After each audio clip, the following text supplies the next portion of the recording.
buenas tardes. Bienvenidos todos. Vamos a conceder unos minutos de cortesía para que se vayan pudiendo conectar más personas. Y nada, en muy poquito ya comenzamos. Nos informo de que todos tenéis en principio silenciados vuestros micrófonos.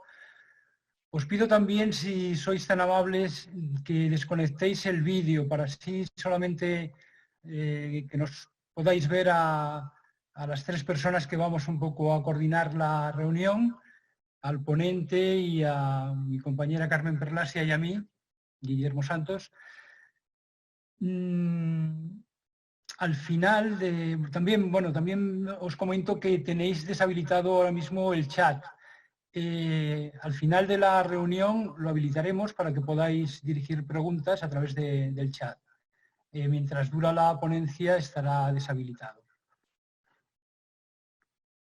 Esperamos unos momentos.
Carmen, perdona, tienes que habilitar tu micrófono.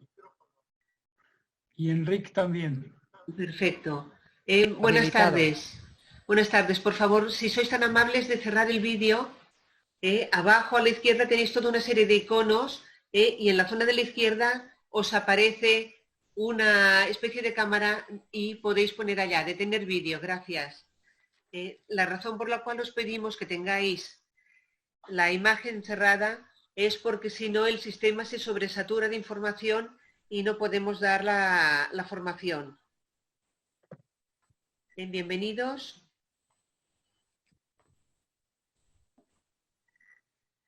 En 5 minutos empezaremos.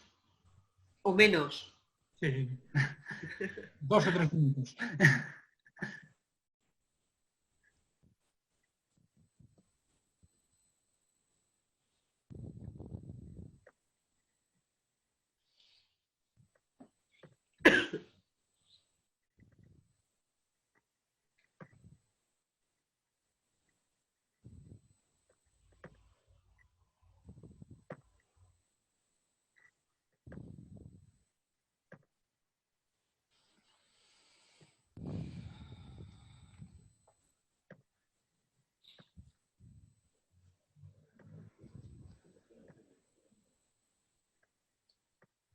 Buenos días, bienvenidos.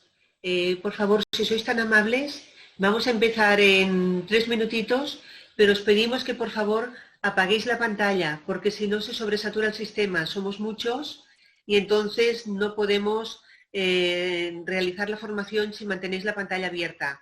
Para poderla cerrar, abajo de la pantalla veis una serie de iconos. A la izquierda hay la imagen de una cámara y allá pone detener vídeo. Si sois tan amable de pulsarlo.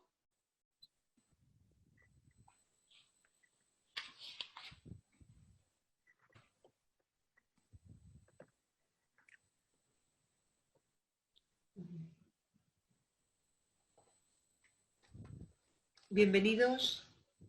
Por favor, si sois tan amables, en este momento veo, Antonio, por favor, si eres tan amable de cerrar la cámara. Veréis que hay una serie de iconos en la base de vuestra pantalla y pone detener vídeo. Gracias.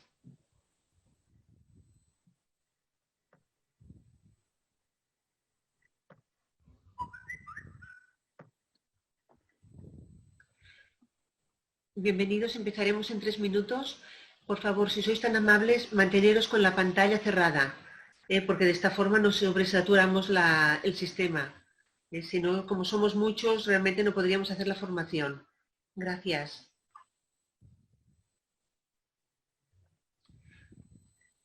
Mantenemos también vuestros micrófonos cerrados, simplemente para que no haya un murmullo de fondo.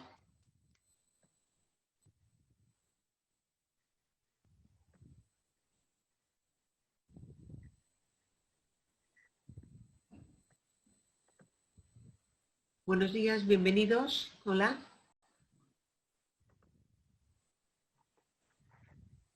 Por favor, si podéis cerrar el vídeo. Para ello tenéis que ir a la base de vuestra pantalla donde aparecen una serie de iconos y hay una cámara a la izquierda que pone detener vídeo. De esta forma, como somos muchos, no estamos sobrecargando el sistema. También mantenemos cerrados los micros porque si no habría mucho ruido de fondo y así de esta forma es más fácil que nos podáis oír.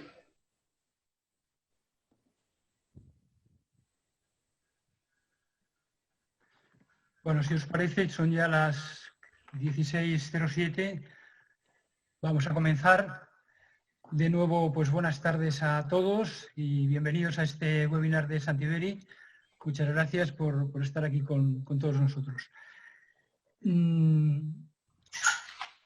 Ya os hemos comentado durante este tiempo que mantendremos los micrófonos silenciados y las cámaras en principio también, si hacéis el favor, las mantenéis apagadas, por lo que comentaba la doctora Perlasia, para que no se sature el sistema. Tendremos desactivado también el chat durante la exposición de Enric Ser y lo activaremos al final para que se puedan dirigir preguntas a través del chat.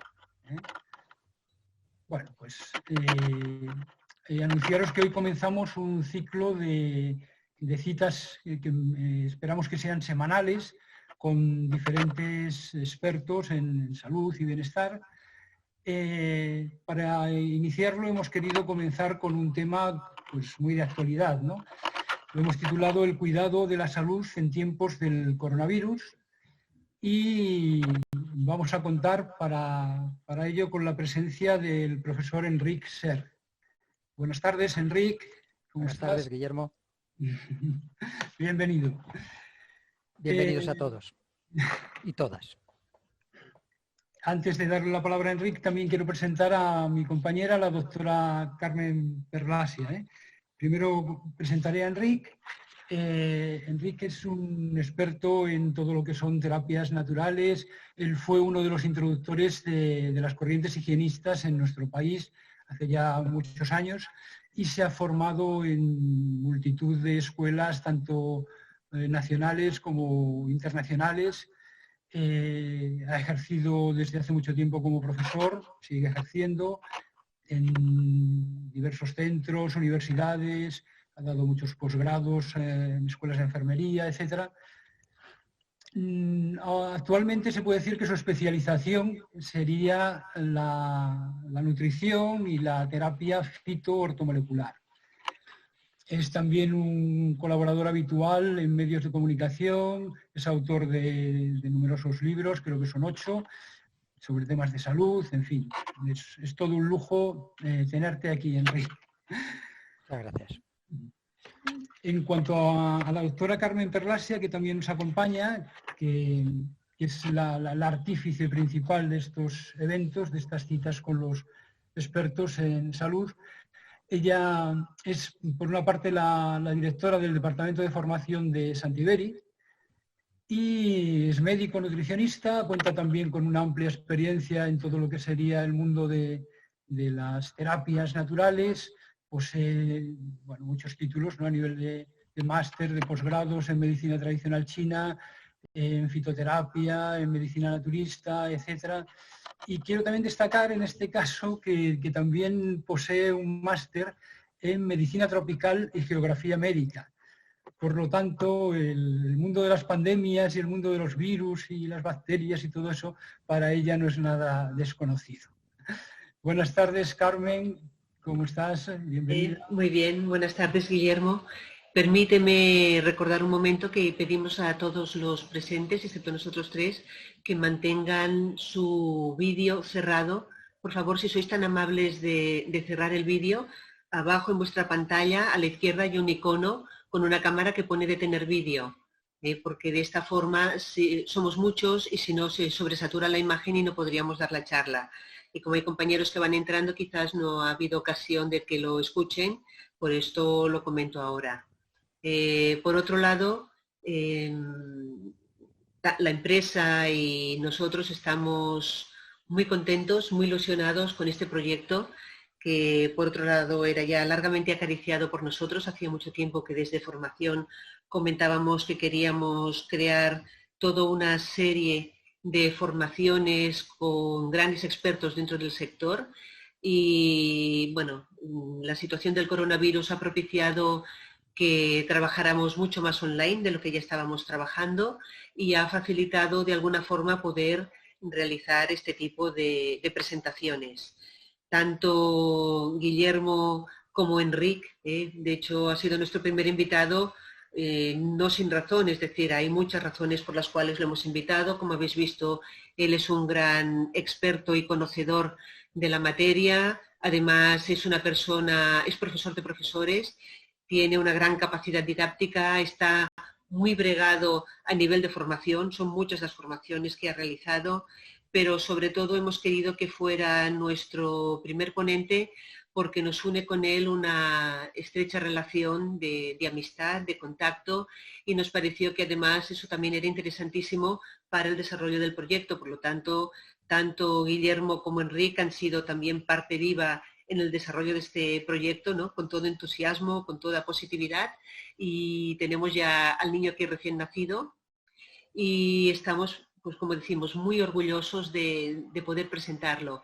Tenemos también una lista muy larga y muy ambiciosa de otros ponentes que iremos presentando en próximas sesiones, que queremos que en principio sean todos los miércoles a las 4 de la tarde y que esto llegue hasta mitades de julio y luego lo volveremos a reemprender en septiembre. Esta es nuestra idea y así queremos nosotros realizar este tipo de formaciones complementarias. Y yo creo que ya, sin más, voy a dar paso a Enric. No obstante, también permitidme un agradecimiento más quiero ser justa. El Departamento de Marketing y el Departamento de Informática de Santieveri también han trabajado muchísimas horas con nosotros para poder desarrollar pues, todo esto que estáis viendo ahora, que parece tan sencillo, pero que detrás realmente hay muchas horas de trabajo. Desde aquí quiero yo expresar mis gracias a todos y también a los presentes, a los asistentes, porque desde luego sin vosotros este proyecto no tendría sentido. Por favor, Enric, si eres tan amable. Vale, pues muchas gracias, Carmen. Voy a empezar a compartir pantalla con vosotros, a ver si hay posibilidad de empezarlo a hacer de una manera adecuada. Un momentito, voy a inhabilitar una acción específica para participantes, más que nada por cuestiones básicas de funcionamiento. Vamos a ver si podemos... Si esto nos lo permite hacer. A ver, no me permite ahora ver por aquí, no me permite acceder a la pantalla. A ver, un momentito, estamos compartiendo pantalla, pero hay algo que no me permite abrir no me permite abrir el Zoom. Disculpar porque no sé abrir pantalla. Nosotros sí estamos viendo la presentación, eso es.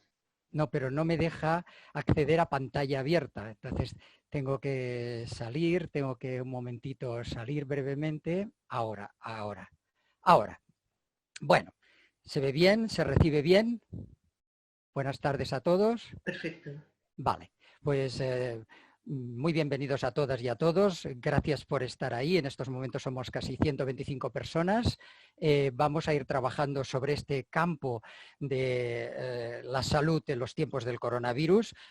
Muy buenas tardes, como os decía, gracias por el interés mostrado, especialmente por estos eventos Santiberi, y agradecer a la dirección y al equipo de formación de Santiberi la oportunidad que me han brindado de realizar esta presentación. Por lo tanto, creo que vale la pena tenerla bien presente y creo que en ese sentido vamos a poder hacer un buen seguimiento de este webinario. Hemos elegido este tema por la actualidad que tiene, sin duda alguna, como no podría ser de otra manera, y hemos verificado que fuera un tema de completa actualidad para poder aportaros algunas ideas, aunque evidentemente ha sido un tema ya muy traído y muy llevado en estos últimos tiempos. Y bueno, haremos un breve paseo por las pandemias en la historia. Podéis seguir también aquí el cursor en forma de flechita blanca con las pandemias en la historia. Luego hablaremos un poquito de definiciones y conceptos, estadísticas y epidemiología, mecanismo de replicación vírica, signos y síntomas del SARS-CoV-2, criterio naturista, que es el que nos mueve a explicar todo este proceso desde nuestro punto de vista, y recomendaciones fitonutricionales en nutriterapia, fitoterapia, micoterapia y terapia microbiológica. Por lo tanto, creo que nos va a dar un buen sistema de conocimiento, esperando luego que en la segunda parte, en el coloquio, vosotros también podáis participar de una manera más directa y mucho más participativa, que es lo que esperamos, sinceramente.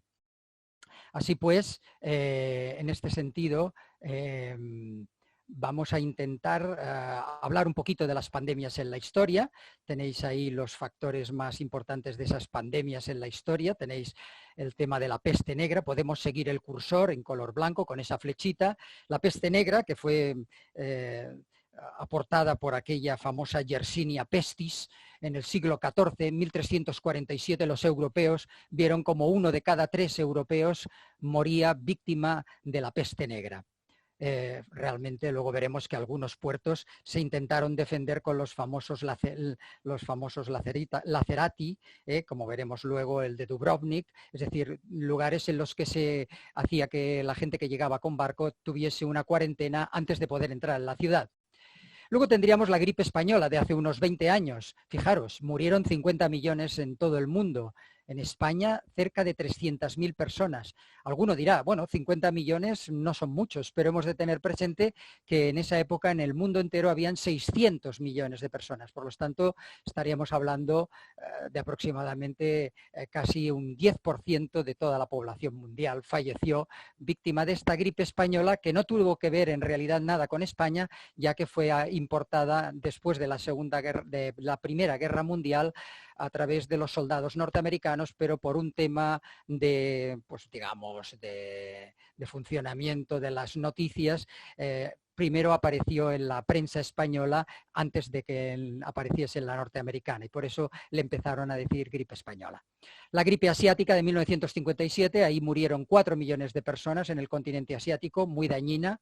La de Hong Kong en el 68, este es un virus tipo influencia H3N2 que partió de China y llegó a los Estados Unidos con más de 40.000 muertes. Nos adentramos luego en el SARS, en el primer SARS-CoV-1, podríamos hablar, del 2002, que fue detectado en Guangdong, que tuvo centenares de muertes, aunque no fue considerado pandemia porque no se expandió excesivamente. Y la gripe porcina, de la que se habló tanto y tanto en la época del Tamiflu, con la gripe H1N1A, con cerca de 15.000 muertes en todo el mundo. Y aquí os hablo precisamente de ese tema, las famosas cuarentenas. Las cuarentenas eran aquello que se puso de moda también a nivel de muchos lugares, especialmente en los lazaretos, como por ejemplo el de Dubrovnik, que vemos aquí, a la entrada del puerto de Dubrovnik. Muchos, si conocéis Croacia, este puerto tan famoso del Adriático, pues es un puerto en el que antes de poder entrar a las murallas de la ciudad, se hacía que los marineros pasasen aquí entre 30 y 40 días. Al principio fueron treintanas y luego fueron cuarentenas. Esto se verificó ya en el año de 1347, perdón. en el año de, seguid el cursor, de 1347, con lo cual podéis ver que ya pocos años después de la peste negra, en ese año, perdón, he dicho 1347 y tenía que haber dicho 1377, 30 años después ya se pusieron de moda estas cuarentenas. Hubieron otros lazaretos importantes en Venecia, Marsella, Ancona, Trieste, Bérgamo o Livorno. Bien, este es un pequeño paseo por las pandemias, pero vayamos a la que nos ha afectado. Definiciones de nuestro SARS-CoV-2. En realidad, como sabéis, ya no hay ninguna duda, es la COVID, la enfermedad del coronavirus 2019. SARS-CoV-2 es el bicho, es el virus, ¿no? Un coronavirus 2 del síndrome agudo respiratorio severo. Se le conoce por esa especie de estructura de virión con una especie de anclajes en forma de corona, por el cual recibe el nombre de coronavirus.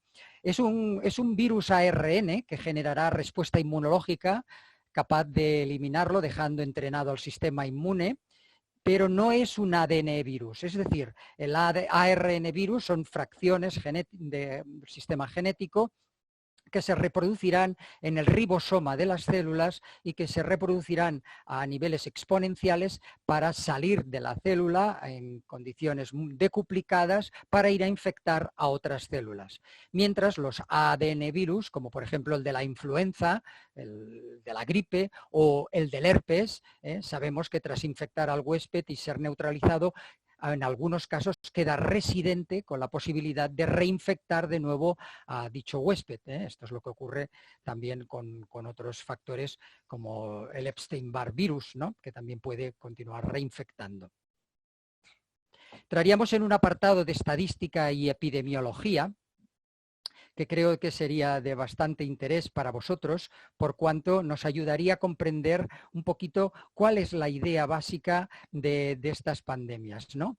Fijaros que, no lo digo yo, sino personas mucho más formadas y preparadas desde el punto de vista de la epidemiología. Aquí en Cataluña, una monja benedictina llamada Teresa Forcades nos llamaba la atención ya en la época de 2008 con la gripe porcina, la H1N1, de que un año de una gripe convencional con complicaciones, y según datos de la OMS, puede provocar por complicaciones entre 290.000 y 650.000 muertos, derivadas de la gripe común. Puede llegar a tener este tipo de alteraciones, de complicaciones y de muertes. Por ejemplo, aquí la de 2018 y 2019 en España afectó a 490.000 personas, pero solo hubieron 6.300 muertes.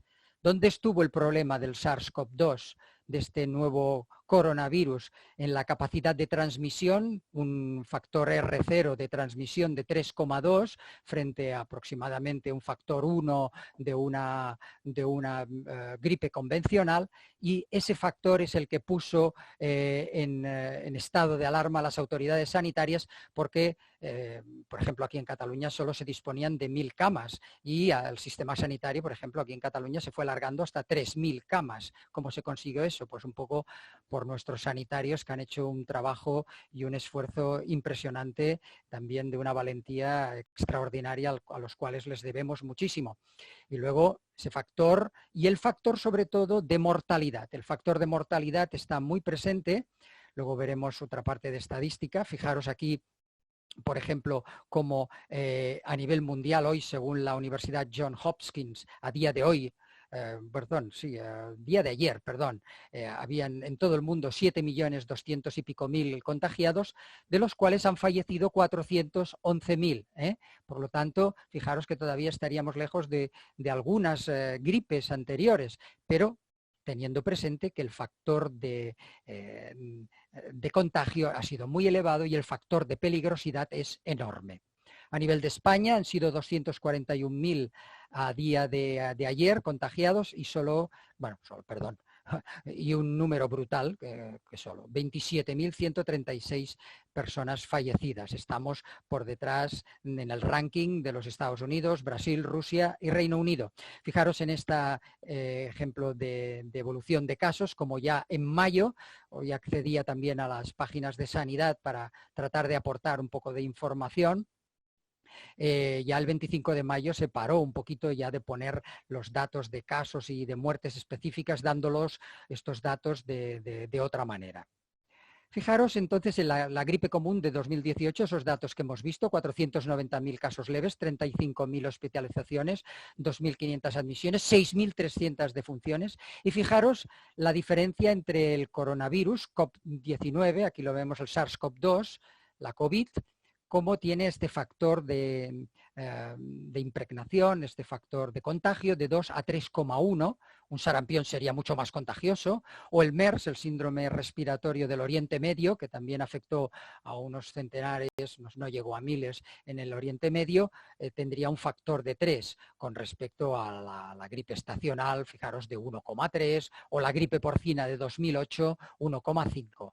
Fijaros que a nivel de mortalidad el más letal siempre ha sido el ébola, la gripe aviar fue también grave, y a este lo hubiéramos localizado a nivel letal en el conjunto, lo que pasa que afectando a muchísimas más personas en este quinto lugar.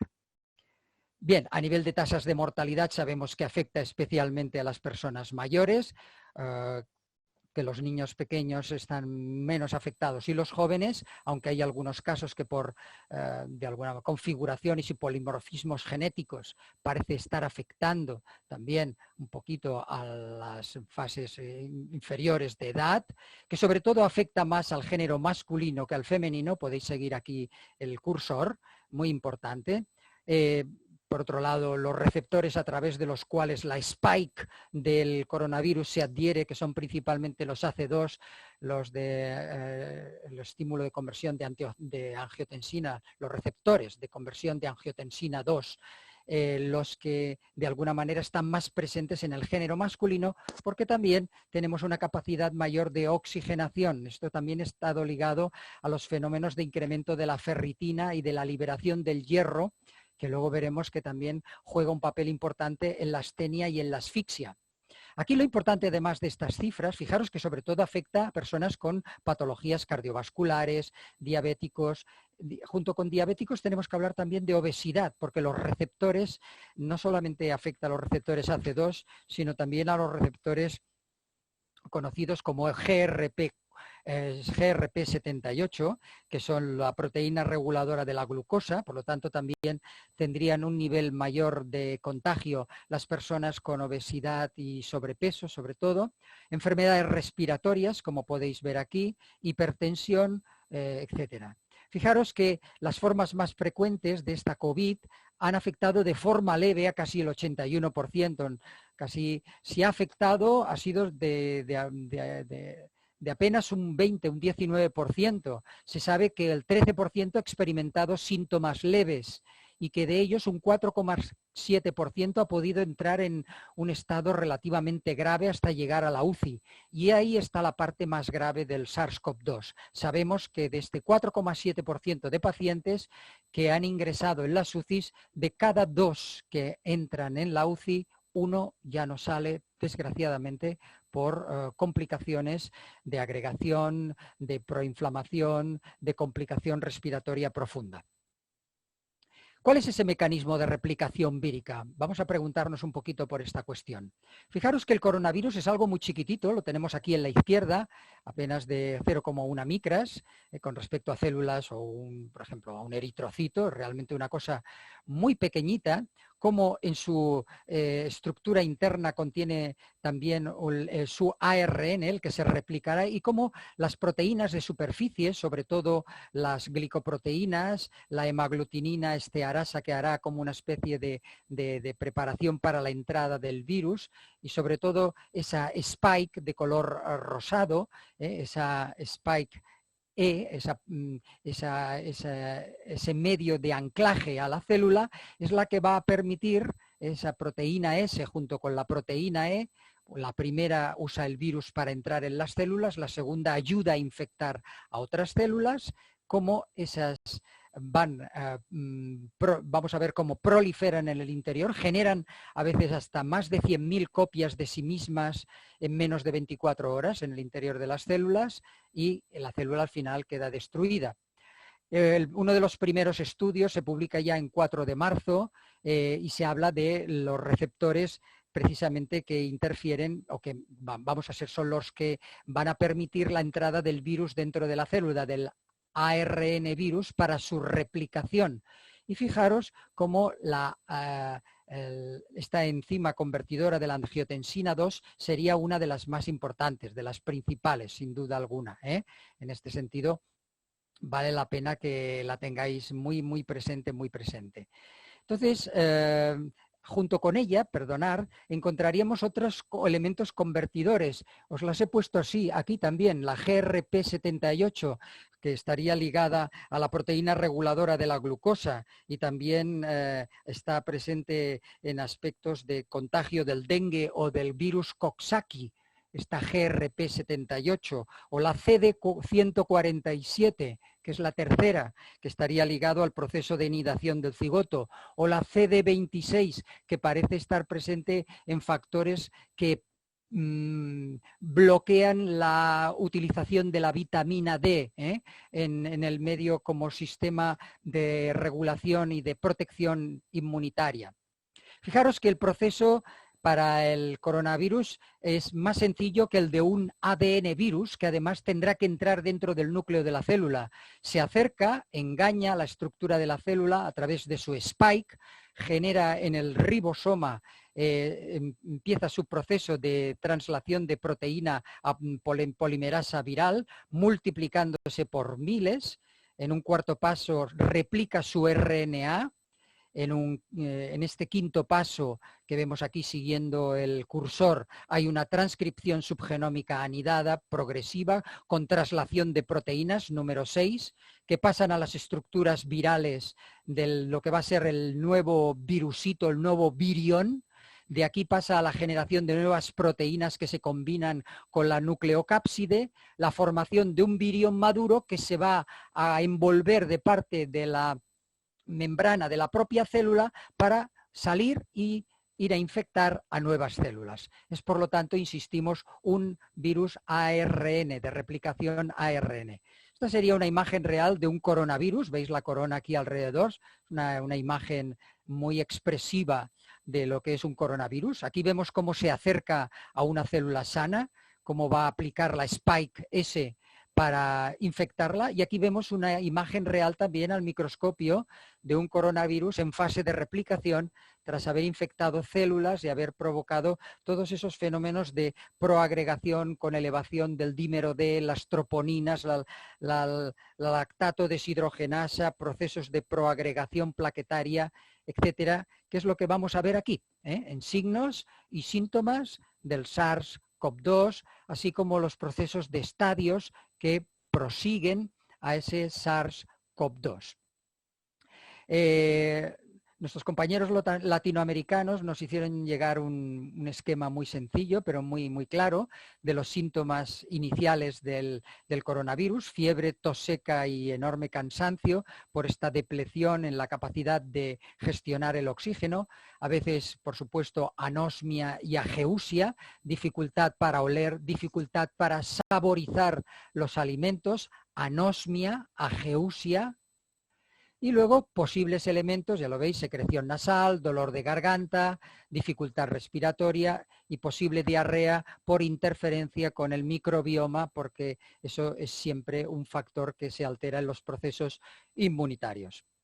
Este dibujo adaptado de Hassan y de compañía de Siddiqui es un estudio de hace un mes y medio. Está modificado y aparece en una estructura muy clara de cuál es la parte que, en nuestra modesta opinión, desde el laboratorio y como terapeutas de criterio naturista, nosotros entendemos que es donde podemos actuar. Nosotros ya lo decimos, nosotros podremos actuar sobre todo en esta fase inicial que acabamos de señalar con el recuadro, en este estadio inicial, quizá la segunda fase pulmonar, en la que la carga vírica está hiperaumentada y en la que podemos aplicar precisamente plantas, vitaminas, minerales, micoterapia, microbioterapia, llámese probióticos, que puedan regular en esa primera y mitad de del segundo estadio la fase de replicación vírica, porque es ahí donde tenemos nuestra principal baza de criterio naturista.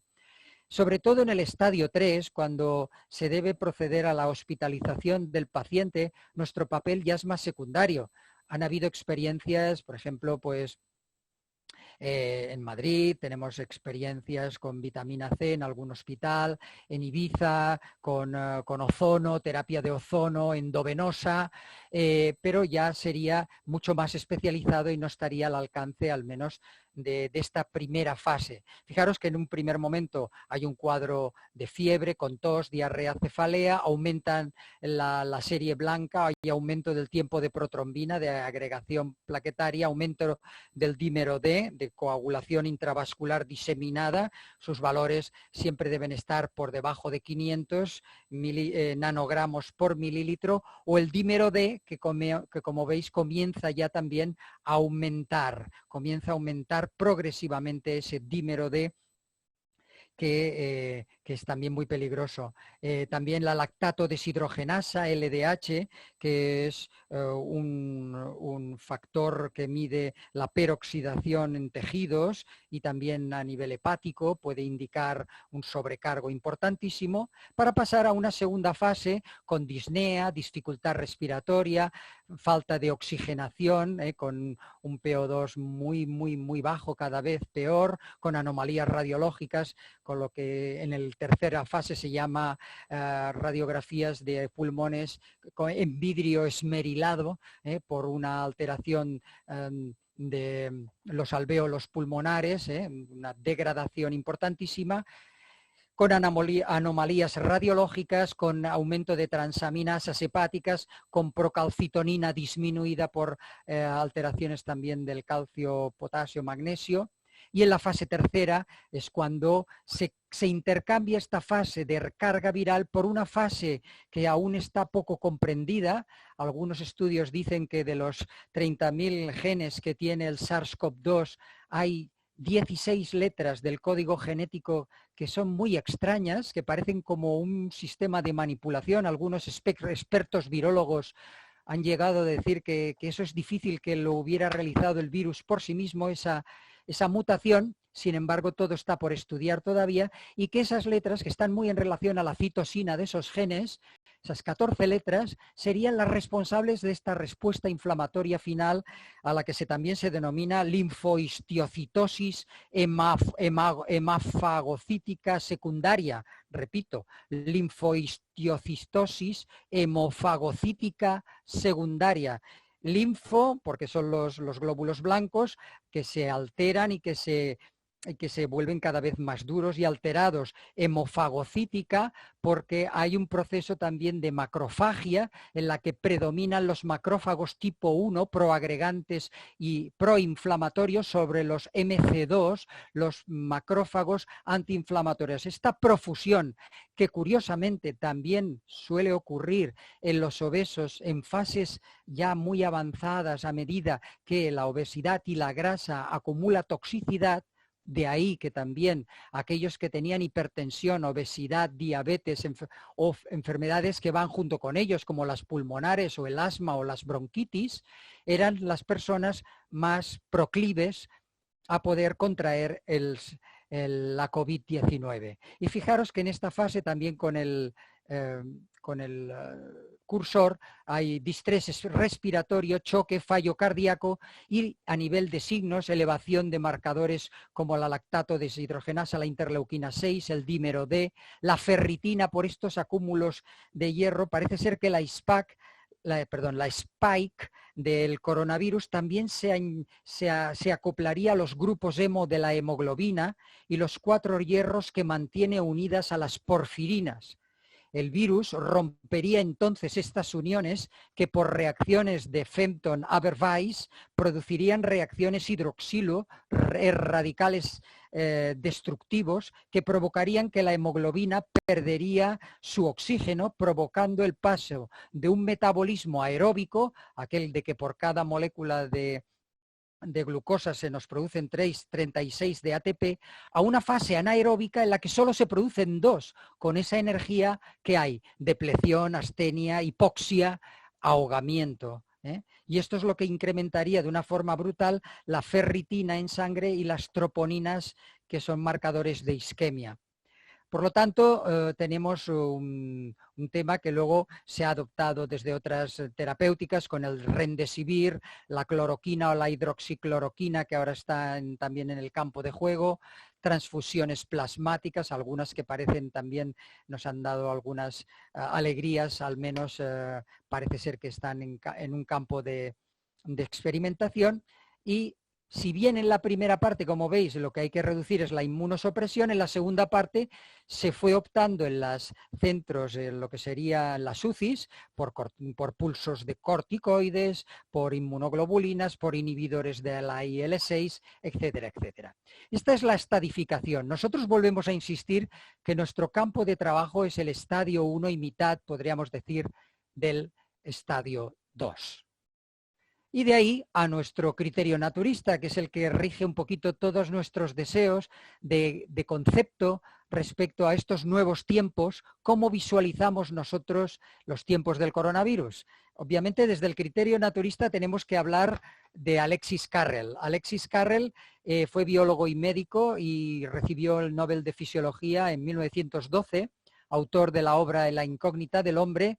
Él es el que profundizó y el que defendió de una manera aciaga el campo del llamado terreno celular. Él decía que un terreno celular correctamente drenado y detoxicado en el que la vida es en el que la vida tiene su mayor grado de salud.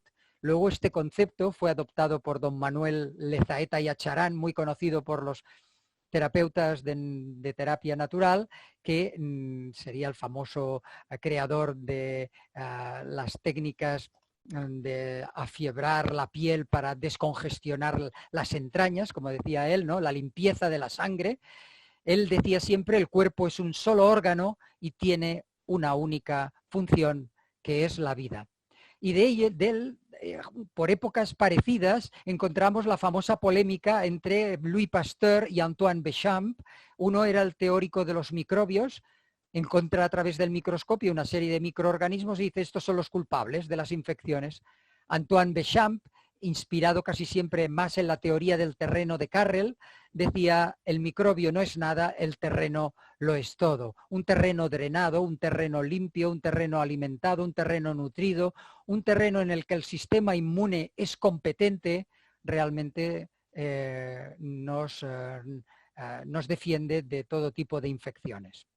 Y más allá de esto, un poquito por esta época también, Max Joseph von Pettenhofer, esta sería la anécdota del día, os la traigo, un químico higienista bávaro, un anticontagionista en la época de Robert Koch, un hombre que en muchos momentos defendió el tema de que también en un sistema inmunitario correcto no hace falta tenerle tanto miedo a los microorganismos. Tal día, para demostrarlo, ingirió delante de sus compañeros estupefactos de profesión una dilución del vibrión colérico, experimentando leves síntomas. Todos quedaron atónitos y él de alguna manera pudo probar ese tema del anticontagionismo al que nosotros de alguna manera también estamos aludiendo. Fijaros, por tanto, que el concepto hacia el que nosotros caminamos, desde el que nosotros queremos tomar las fuentes, es un concepto de inmunidad potenciada, de inmunidad regulada, de inmunidad. Yo siempre en estos días, que también he hecho otros webinarios, he hecho otras presentaciones, he hablado con alumnos, yo suelo decir que un sistema inmunitario, no hace falta el sistema inmunitario del Capitán América ni de Superman, se carga el coronavirus. Un sistema inmunitario entrenado, alimentado, nutrido, con las bases de una buena... Estos principios que tenemos aquí, estos 7 principios, sobre todo calidad de aire, de agua y de hábitat. Podemos seguir el cursor. El descanso adecuado. El descanso es fundamental para la reposición energética. Todo esto no hace falta casi ni comentarlo, pero conviene recordarlo. La eliminación y retirada de hábitos tóxicos. El tabaco, el alcohol, las drogas, los antinutrientes. Hay algunos que en algunas personas, tipo gluten, tipo lácteos, pueden ser verdaderamente antinutrientes, ¿verdad? Más allá de los temas que se comentaban en su época de la clara de huevo con la vitamina B8, etcétera, etcétera, ¿no? Que era una antivitamina.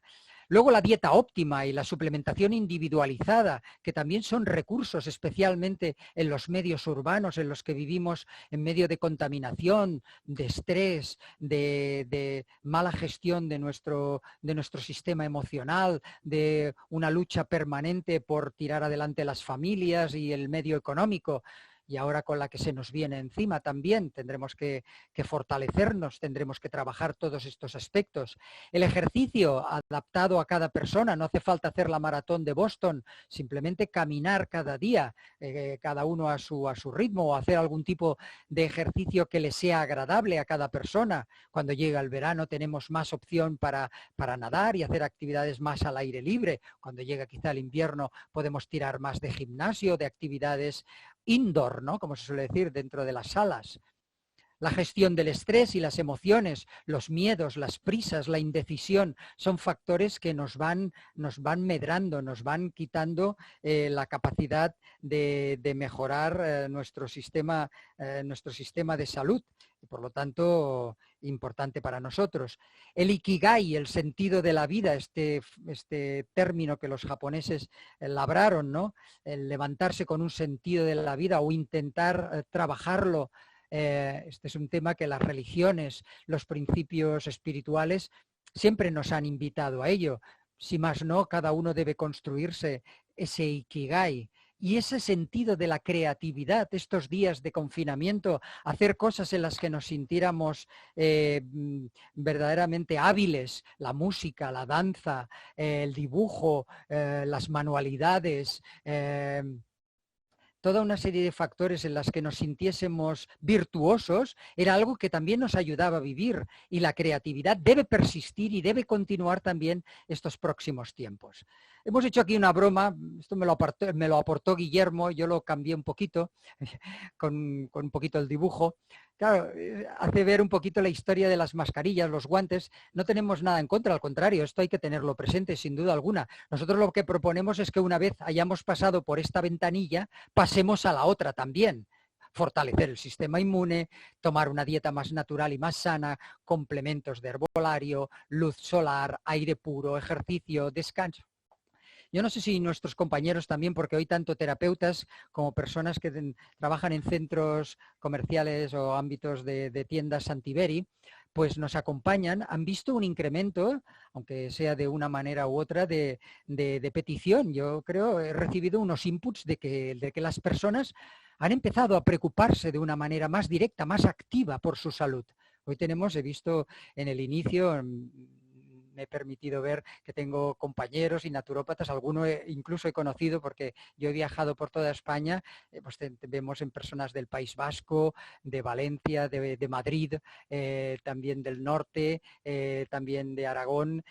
Prácticamente he visto gente, no sé si de todas, pero de muchas comunidades por donde también los centros Santiberi están expandidos.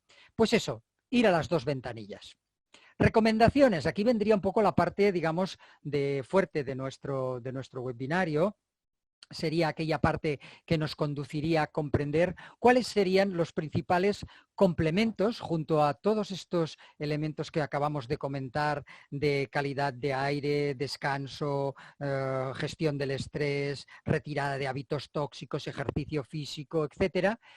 El papel que los nutrientes, la alimentación y la suplementación puede jugar. Fijaros ya, aquí en 13 de febrero, esto es una traducción del chino y realmente, fijaros los dos nombres, Li Zhang y Junhu Lui, ya hablaban aquí de algo así como unos 40 recursos entre los cuales abundaban las vitaminas, minerales y plantas. En Medical Virology ya se publica esto en febrero.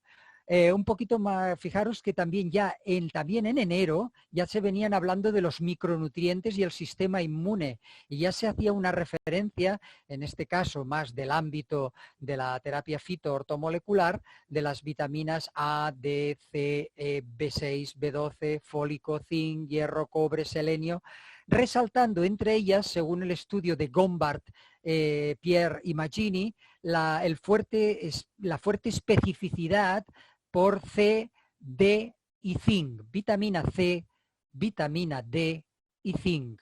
En Centro Europa el amor que se le tiene al zinc como biorregulador, no en vano, es un gran transportador de la vitamina A y la vitamina D, permite la utilización de la vitamina A y de la vitamina D, moviliza las reservas intrahepáticas de vitamina C y vitamina D, eso lo hace el zinc y luego lo vamos a ver. Y vamos a hacer un pequeño recorrido por las vitaminas y minerales, oligoelementos, plantas, microbioterapia y micología que pueden aportarnos estos datos, ¿no? Fijaros que la vitamina C, que es una de las reinas, siempre tenéis en una de las partes de la diapositiva las referencias científicas para que podáis acceder con posterioridad. La vitamina C se ha dicho que es inhibidora de la replicación vírica, es un mejorador de los interferones y permite regular las citoquinas, también de los interferones, al menos in vitro, y que vía parenteral, como se han hecho experiencias en hospitales de Madrid y alguna otra región también de España, tengo noticias, vía parenteral mejora los principios de oxigenación, al menos en la fase inicial, que tiene que ser sobre todo antioxidante. En la última fase, en la tercera, hay que hacer la terapia al revés y entonces conviene quizás más hacer autohemoterapia con ozono, pero puede jugar un papel interesantísimo. Fijaros en este evento o paper de la Cochrane sobre la vitamina C y su prevención en el resfriado común, gripe, etcétera, como ya tan solo 200 miligramos juegan un papel muy interesante en estos estudios. Fijaros, 31 comparaciones en estudios con casi 10.000 episodios de gripe o de resfriado. La vitamina D es una de las que supongo que al menos a nivel demostrador estos días en las tiendas Antiberi también se ha pedido. Acordaros que nosotros disponemos de una vitamina D que no tiene nada que envidiar, con 1000 unidades, es una vitamina D Biocomplex con 20 cápsulas, que es magnífica y que estimula la inmunidad innata. Provoca o promueve una respuesta inmunitaria importante a partir del incremento del 1,21-OH-colecalciferol, gracias a que regula las enzimas 1-alfa-hidroxilasa y 24-hidroxilasa. Estas son las que nos ayudan precisamente a la biorregulación del sistema inmunitario, sobre todo porque es inhibidor de los péptidos antimicrobianos. Podemos seguir el cursor. Acordaros que valores de vitamina 25OH han de estar preferiblemente en sangre por encima de 50 nanogramos por mililitro. Entre 30 y 50 es aceptable y por debajo de 30 directamente debemos suplementar. Aquí tenéis el estudio tomado a partir de estudios en Oriente, pero rehabilitado por los italianos cuando les llegó el tsunami del coronavirus a Italia, al norte de Italia especialmente. Fijaros cómo la vitamina D3 sería preventiva de la activación pulmonar del problema de la neumonía intersticial que se producía en la tercera fase. Lo que pasa es que había que darla mucho más al inicio. Luego se podía dar incluso vía endovenosa y de hecho también ha habido hospitales que lo han hecho. Fijaros la importancia de, no vamos a hacer aquí la gran parrafada de tipo bioquímico, pero sí hacer estos recordatorios. Fijaros cómo lo que son flechas en positivo de color azul significa que promueve los T reguladores, promueve el factor TH2, importantísimo como inmunidad tumoral con promoción de los linfocitos B, promueve las IL-10 antiinflamatorias, el factor de crecimiento beta, muy importante a nivel celular, las catelicidinas que regulan los macrófagos hacia macrófagos de tipo 2 antiagregantes, antiinflamatorios sobre los macrófagos tipo 1, que es los que se ponen en marcha y los que provocan la tormenta de citoquinas en la fase o estadio 3 de la famosa enfermedad COVID-19. Y luego fijaros que en cambio bloquea aspectos como la IL-2, la IL-17, inmunoglobulinas de inflamación, o parece ser que también interfiere sobre la IL-12, el interferón gamma, regulándolos o ayudando a su equilibrio. En este sentido, creo que vale la pena la vitamina D, de la que ya llevamos casi 8 o 10 años hablando tan intensamente a nivel de nutrición fitoortomolecular, llamar la atención. Por lo tanto, no solo para los huesos, no solo para la activación también de los huesos, decíamos, sino también para el sistema inmunitario por esta regulación de macrófagos, de interleuquinas, de interferones, de factor necrótico tumoral alfa o de factor nuclear kappa beta. Por lo tanto, creo que vale muy mucho la pena este recordatorio. La vitamina B reduce las probabilidades de contraer la infección respiratoria hasta reducirlas en un 12%, y en algunos pacientes el riesgo todavía llegaba a proteger más, un 42%. Os pongo siempre la dosis oral preventiva y de fase 1, por si alguien luego dice, bueno, pero más o menos en qué niveles de dosis. Por ejemplo, nosotros con nuestra vitamina D, pues tenemos con 1000 unidades en el vitamina D Biocomplex, con 200 microgramos, 1000 unidades internacionales en nuestras cápsulas, pues incluso en niveles de 2000 unidades con tan solo 2 cápsulas estaríamos cubriendo un nivel de absorción de vitamina D muy interesante. Pasamos a las vitaminas B, y voy un poquito así también porque tengo deseos de llegar a la parte del coloquio para que hagáis vuestras preguntas y podamos establecer un poco más de feedback entre vosotros los participantes y los ponentes.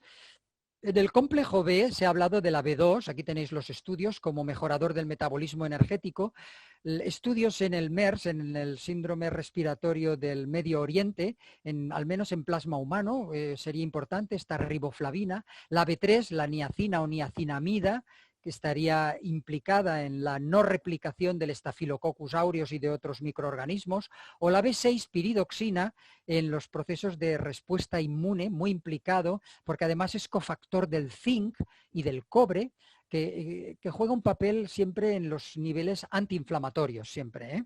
Las dosis serían de 50 a 75 miligramos.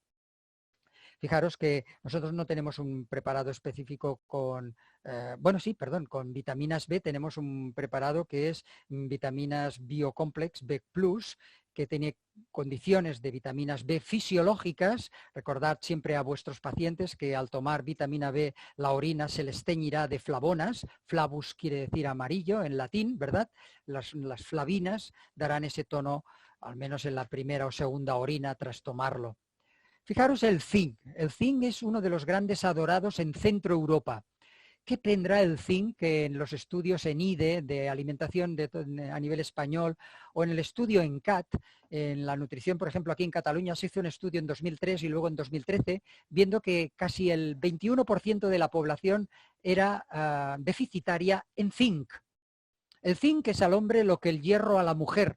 El zinc está presente sobre todo en los fluidos, especialmente en el semen, en la saliva, en el sudor. Por lo tanto, los deportistas pierden también mucho zinc. Y el hierro es a la mujer por la pérdida menstrual.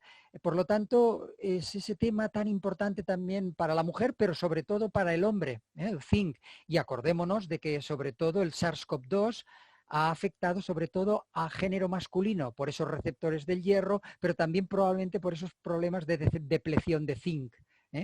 Por lo tanto, tiene actividad que se le conoce linfocitaria. Fijaros, el doctor Avey en Estados Unidos ya hace pues algo así, tenéis aquí el estudio, en 1984 hablaba de que el inicio de un resfriado, de una gripe, dar 23 miligramos cada hora o cada 2 horas de zinc.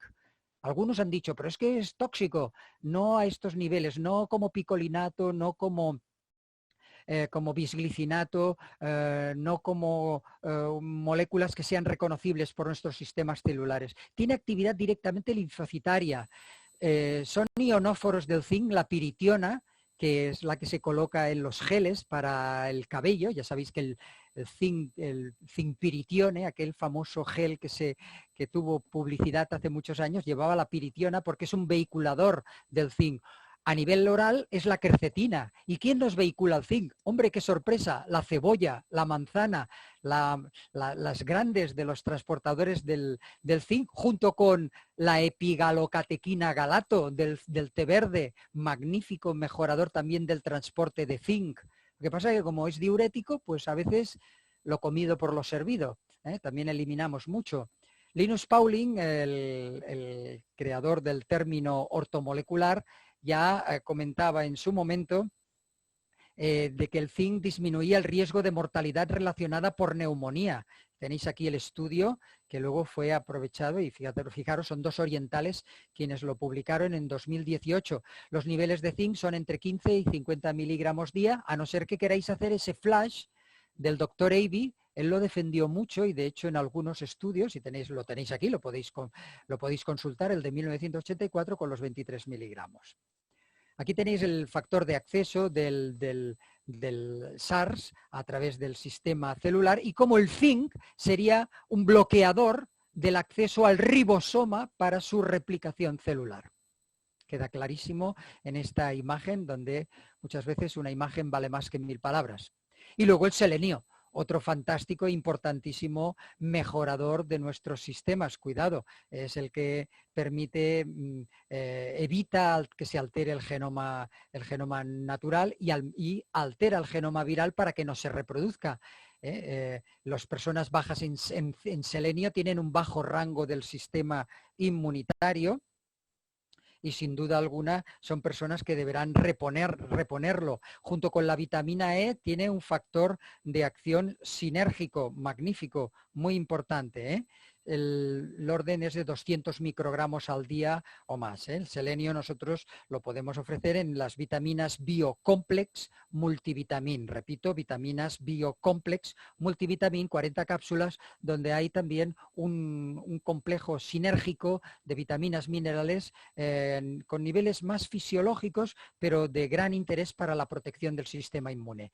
Aquí tenéis el estudio del selenio sobre la COVID en un análisis chino, de cómo de alguna manera el selenio estaría en relación a menos contagios del SARS-CoV-2. Y pasaríamos a otro capítulo, enfocando ya la última parte de esta presentación, los ácidos grasos poliinsaturados. Conocemos la importancia de que los ácidos grasos precisamente regulan las membranas, sobre todo las de los eritrocitos, los glóbulos rojos. Por sus efectos antiinflamatorios, podemos seguir, por favor, el cursor, la flechita, efectos antiagregantes plaquetarios, muy importantes tanto por la línea de prostaglandinas, antiagregantes antiinflamatorias, PGE1, PGE3, pero también por la vía de la ciclooxigenasa como la vía del factor nuclear kappa beta, todas esas vías de inflamación. Sabemos que la protectina D1, que procede de los ácidos grasos poliinsaturados, atenúa notablemente la replicación vírica, y que estudios orientales encontraron que los ácidos grasos tenían actividad contra el virus de la hepatitis C e incluso esa protectina D1 tendría función en la prevención del SARS-CoV-2. Los niveles deberían ser del orden de 1000 a 3000 miligramos. Acordaros que en lenguaje Santiberi el DHA más EPA contiene 1000 miligramos de DHA y unos 100 de EPA en unos niveles de balance muy interesantes, con un par de perlas, sobre todo por la noche, porque la función de los ácidos grasos sobre todo es estructural por la noche, en la fase de reconstrucción nocturna, mientras que apenas en los desayunos lo utilizaríamos como un factor energético, siempre por la noche, en parte y junto con la vitamina D para esa función estructural. Tendríamos otros factores nutricionales a los que no podemos pasar por encima porque fueron defendidos también en ese artículo que os comentaba al inicio de Virology, como la coenzima Q10, que tiene función anti-aging, antiinflamatoria, inmunomoduladora, con dosis de 30 a 100 miligramos. La N-acetilcisteína, como no, es un compuesto que nos facilita grupos metilo, por lo tanto permite la segunda fase de metilación en la segunda fase de toxicación hepática, como enzima antioxidante en la glutathione, dosis de 600 a 1200 al día, y tenéis las citas bibliográficas, y como no, una gran protagonista en estos días en que las personas pasan noches tan fatales con insomnio, la melatonina. La melatonina es un inductor al sueño es una hormona, a dosis fisiológicas hasta 1.9, como nosotros lo tenemos en el preparado Melatonin 60 cápsulas. Es un preparado extraordinario porque induce al sueño, permite una mejora de la vía del triptófano, la tenéis aquí a la derecha, sobre 5-HTP, serotonina, N-acetilserotonina y melatonina. Es decir, aquellas personas que tienen dificultad en la vía metabólica del triptófano o del 5-HTP, dar una pequeña dosis media hora antes de ir a dormir puede ser de gran interés, incluso en medio de la noche tomar otra. De hecho, en Estados Unidos hay tratamientos de 20, 40 miligramos, estaríamos hablando de 20 comprimidos. Y de hecho hay productos en Estados Unidos de 10 y formulados a 10 y 20 miligramos. Aquí las autoridades sanitarias solo nos permiten 1.9 miligramos. Los trastornos del ritmo circadiano y sobre todo algo muy traído y llevado estos últimos días, que es reguladora también del gen NLRP3, de los Toll-like receptors implicados en la cascada proinflamatoria, de propiedades antiálgicas. Hay estudios con la melatonina postquirúrgicos para tratar la inflamación y el dolor. Dosis altas, por eso tras quirófano. Fijaros que vuelvo un poquito atrás, que se habla de dosis de 2 a 10 miligramos, como lo tenéis ahí. Y luego, cómo no, hablar de la quercetina, que ya hemos dicho que es un ionóforo del zinc, permite la vehiculación del zinc, es un mejorador también de los radicales libres en el pulmón, ya que sobre todo permite el control del factor nuclear eritroide, el famoso NRF2. La quercetina en este sentido disminuiría el estrés oxidativo producido por los virus de la gripe en los pulmones. Dosis de 125 a 250 serían interesantes, más no nos olvidemos de la manzana, de la cebolla, etcétera. Y la lactoferrina sobre todo también en niños, muy interesante por sus propiedades bactericidas, virucidas, acción antiviral directa, dosis seguras de entre 150 y 300 miligramos. Y ya en el campo de la fitoterapia, la equinácea, no nos olvidemos, la purpúrea, la angustifolia, gran mejoradora in vitro con la actividad de linfocitos T, por sus fenoles, por sus equinacósidos, por sus alquilamidas, en su actividad contra rinovirus y otros virus. Tenemos en el laboratorio un tipo de equinácea, en el Equinaflor Force para adultos, luego tenemos el Equinaflor Kids, jarabe para niños, con dosis muy ponderadas, muy bien estructuradas, hasta niños de 3 y 6 años lo pueden tomar en dosis de 7.5 mililitros, repito, dosis de 7.5 mililitros, 1 o 2 medidas al día. Este valor de EFLA, que sería el de la equinácea, serían las letras de un estudio que se hizo sobre el principio activo de esta equinácea en el estudio EXCHILD, Equinacia Child, es un estudio sobre el principio activo de la equinacia que nosotros hemos incorporado en estos dos jarabes de altísima calidad. Yo me he hinchado a prescribir estos días estos dos tipos de equinaflores. El saúco, como no, el saúco antifebrífugo como el que más, el Sambucus nigra, rico en antocianinas y en cianidina 3, en sambubiósido, flavonoles, esteres de flavonol, diurético, diaforético, estimulador de la sudoración, efecto antigripal, dosis preventivas de 150, fijaros que sobre todo al menos deberían tener 30% de polifenoles. Nosotros en lenguaje Santiberi lo tenemos en el preparado Resfrixir 240 mililitros junto a equinácea, llantén, pino y própolis. Solamente en estos elementos hay que tener en cuenta, en Equinaflor y Resfrixir, solo habría que tener muy presente, quizá como contraindicados, temas graves de autoinmunidad, temas de embarazo, lactancia, y luego algunos autores a altas dosis hablan de que si hipertensión o convulsiones o algunos efectos un poco ya relativamente graves para los que hay que pedir la aquiescencia del médico, como no podría ser de otra manera. El líquen de Islandia es esta magnífica planta que permite sobre todo este factor que llamamos expectorante y emoliente, la liquenina y el beta-D-glucano que le acompañan, solubles en agua caliente y también en el jarabe Vigorpec, que sería el tercero en la cita, porque este es un magnífico jarabe para suavizar, la tos, esta acción antitusiva, antibiótica y antibacteriostática, siempre proponemos unos niveles de 3 a 8 gramos de planta en decocción u otras preparados en líquidos equivalentes, como por ejemplo nosotros lo tenemos en concentrados 10,1 y extracto seco 5,1.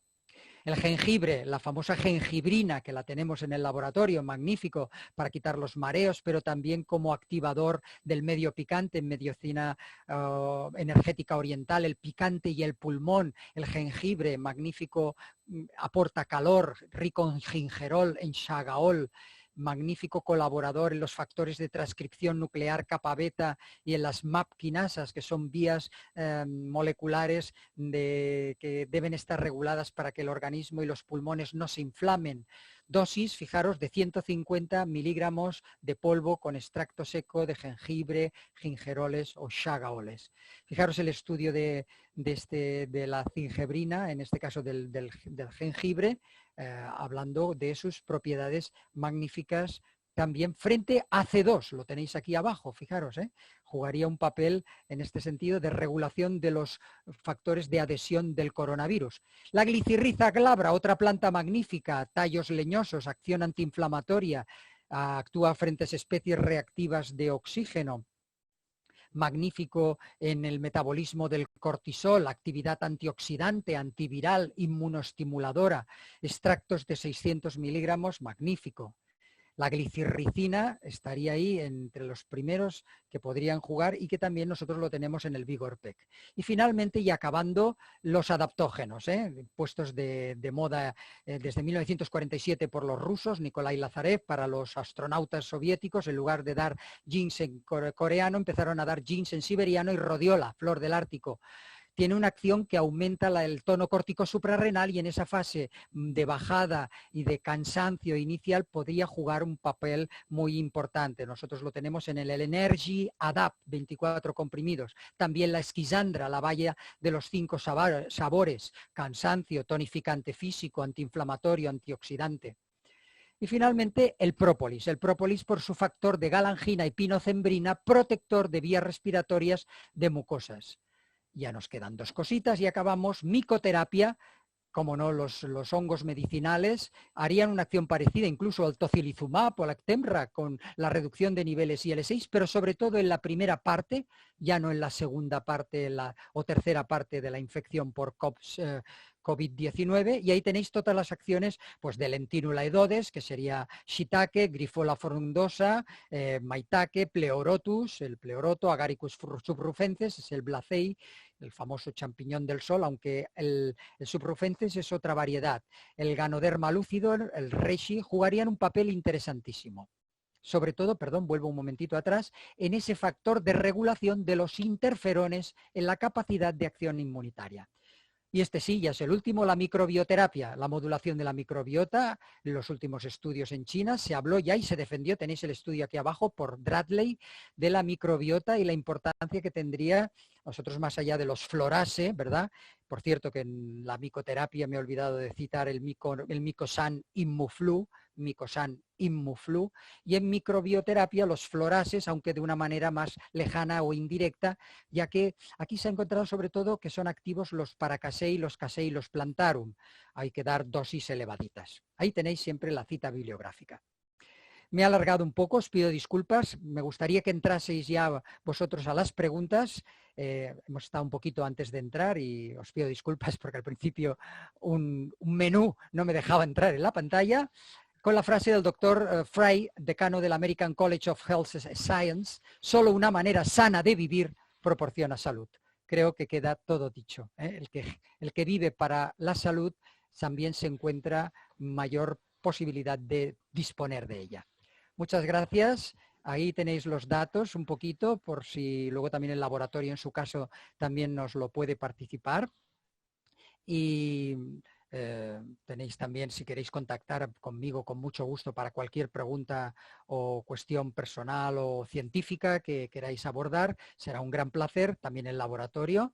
Y yo dejo de compartir pantalla. Carmen, Guillermo, estad preparados porque por mi parte podríamos entrar a las preguntas. Perfecto. Muchísimas gracias, Enrique, por tu completísima exposición. Vamos en breve a pasar a las preguntas. Permíteme, de todos modos, antes de que pasemos a ellas, como un comentario resumen, una sugerencia. Hemos visto las 3 fases del proceso de COVID, una primera semana, una segunda semana y una tercera semana, por decirlo de una forma un poco estándar.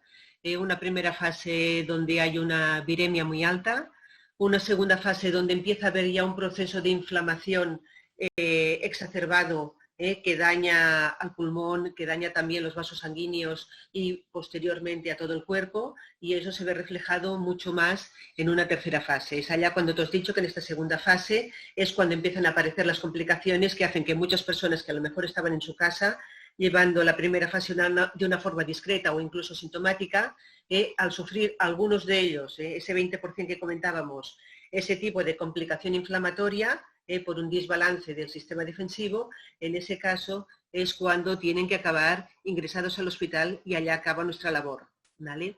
A ello tengo que añadir que en esta primera fase e inicio de la segunda, que es la que pasa prácticamente todo el mundo, independientemente de luego su evolución, van pasando cosas en nuestro sistema inmunitario. Nuestro sistema inmunitario primero ha puesto una barrera defensiva, luego ha establecido la secreción de una serie de sustancias antimicrobianas, interferón, catelicidínas, etcétera, etcétera.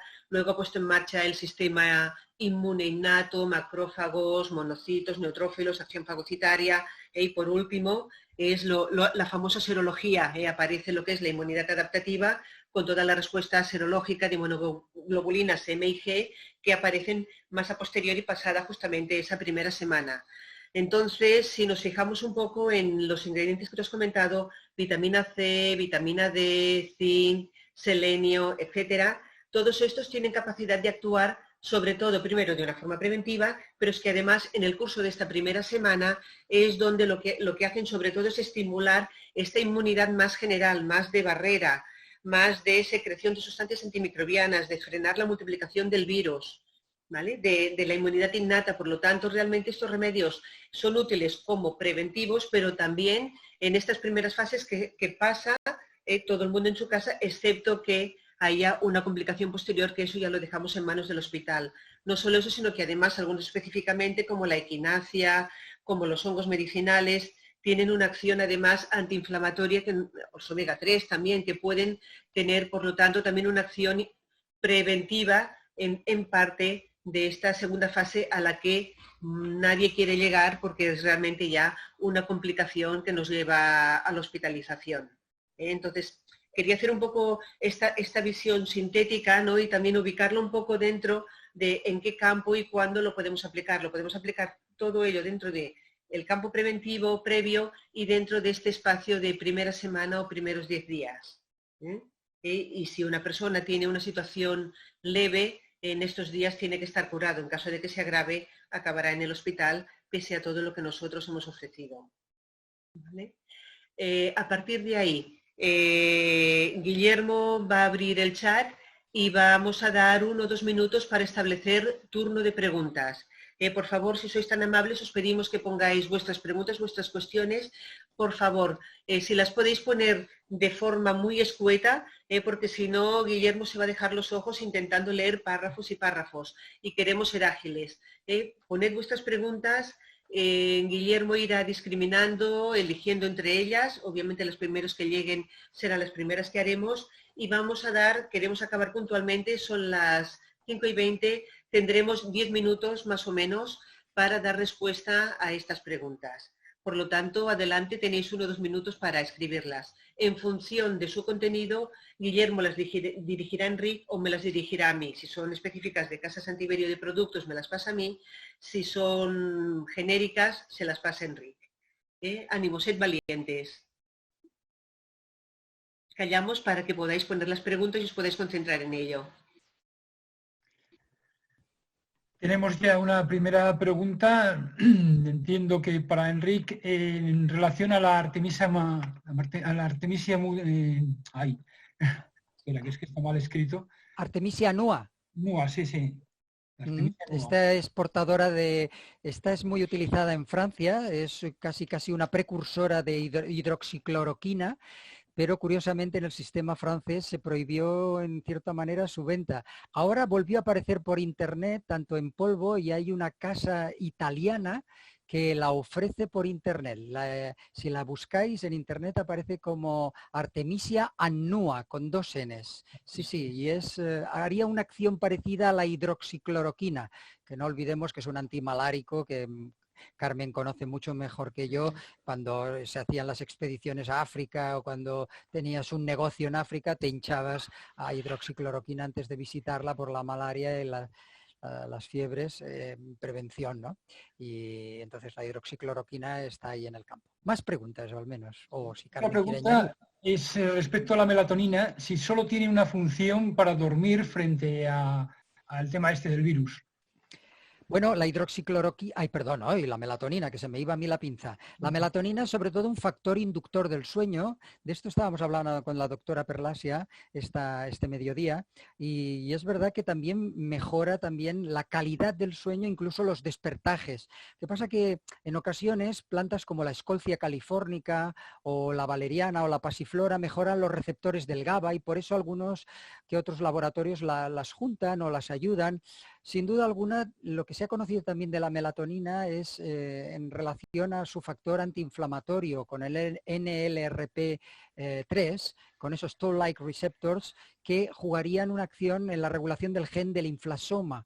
Es decir, realmente tendría varias proyecciones y, en efecto, tomada a dosis importantes, incluso efecto anti-aging. Es decir, hay personas que mejoran mucho su calidad de sueño. Pensad que melatonina fabricamos 180 microgramos a los 20 años y a los 80 fabricamos 18 microgramos de melatonina. 10 veces menos, con lo cual los ancianos dormimos, las personas mayores duermen mal. Bueno, hay otra pregunta sobre la Artemisia annua, pero la saltamos porque ya lo has contestado. Sobre la vitamina D, hablan de que generalmente se recomienda durante el desayuno y que tú has indicado que sea antes de dormir. Sí. Bueno, hay escuelas. Mucha gente, igual que factores por ejemplo, con las hormonas de la tiroides, ¿no? Se toman por la mañana, ¿no? Por esa actividad más. Hay un factor que han defendido algunos autores de tipo sinérgico con los ácidos grasos y la vitamina D por la noche. De todas maneras, así como los ácidos grasos, sí que hay algunos estudios que propenden a indicar que se utilizan como energía en el desayuno y pierden parte de su función estructural. Es decir, mejor tomar los omegas a la noche. Ahí eso seguro. La vitamina D sería opinable. Una pregunta, ¿qué dosis, creo que se está refiriendo a la vitamina D, qué dosis darías después de 2 infecciones víricas repetidas y que las secuelas más importantes son el cansancio profundo? Muy buena pregunta. Pues ahí hay que dar dosis por encima de 4.000 al día habitualmente. Fijaros que hay un factotum, un gran experimentador en Harvard, que defiende a capa y espada la vitamina D. Y es que en cierta manera no debemos olvidar que la más peligrosa es la A. La A sí que es hepatotóxica directamente. Había aquella vieja anécdota de que cuando los investigadores del Polo Norte se quedaban sin alimento, cazaban el oso blanco. El oso blanco que se comían, el hígado. El hígado, un solo 100 gramos de hígado contiene 1 millón de unidades de vitamina A. Entonces aquellos exploradores no morían de frío, morían por un shock tóxico de vitamina A. Curiosamente, esto se sabe a nivel histórico. La vitamina A en este sentido, la vitamina D en este sentido es muy poco peligrosa o mucho menos peligrosa, y dosis elevaditas de 4, incluso 10.000. Pensad que un producto de farmacia como hidroferol te ofrece casi 18.000, si no recuerdo mal, unidades en cada toma, si son cápsulas o comprimidos. Ahí nosotros en los pulsos esos tan elevados, quizá como nutricionistas, también lo hablábamos con Carmen el otro día, preferimos dar pulsos de vitamina D más secuenciados, pero día a día. Otra pregunta, quería saber si conocéis algún tratamiento para recuperar el gusto y el olfato en pacientes que han sido afectados por el SARS-CoV-19, aparte del tratamiento homeopático que ya he aconsejado. Muchas gracias. Sí. El oligoelemento de referencia siempre es el zinc. para la recuperación de la anosmia y la ageusia. El zinc tiene esto creo que incluso Carmen también lo puede explicar mejor. Carmen, el tema de la anosmia, ese par craneal.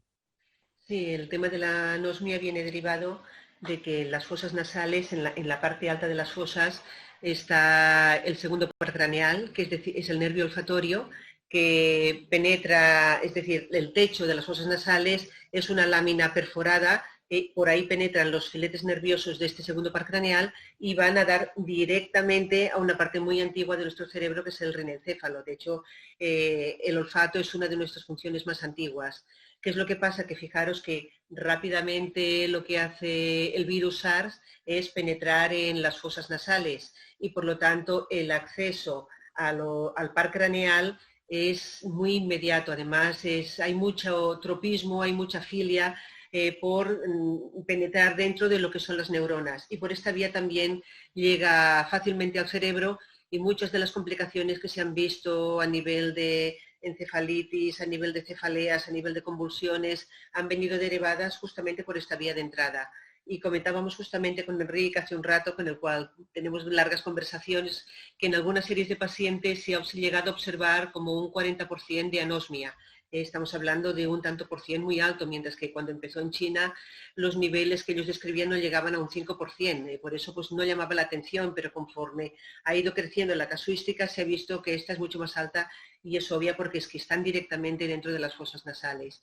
En los tiempos de recuperación del olfato no son menores a un par de meses, por lo tanto yo creo que vale la pena probar la oligoterapia. También hay una pregunta sobre las dosis de rodiola y de Sisandra. Imagino que aquí podéis responder los dos. Dosis de rodiola y esquisandra creo que las había incluido aquí en un momento dado. Permitidme, rodiola, cápsulas de 500 miligramos, de extracto al menos 2% de rosavines, perdonad, pero tengo aquí una lupa para visualizar, disculpad. Y la esquisandra tendríamos valores de cápsulas de 250 miligramos de extracto al 2% de esquisandrinas. Sí, si queréis os pongo la presentación de la combinación de rodiola y sisandra en un momento dado. ¿Os parece bien? ¿Sí? Sí. Es un momento. Sí, el Energy Adapt.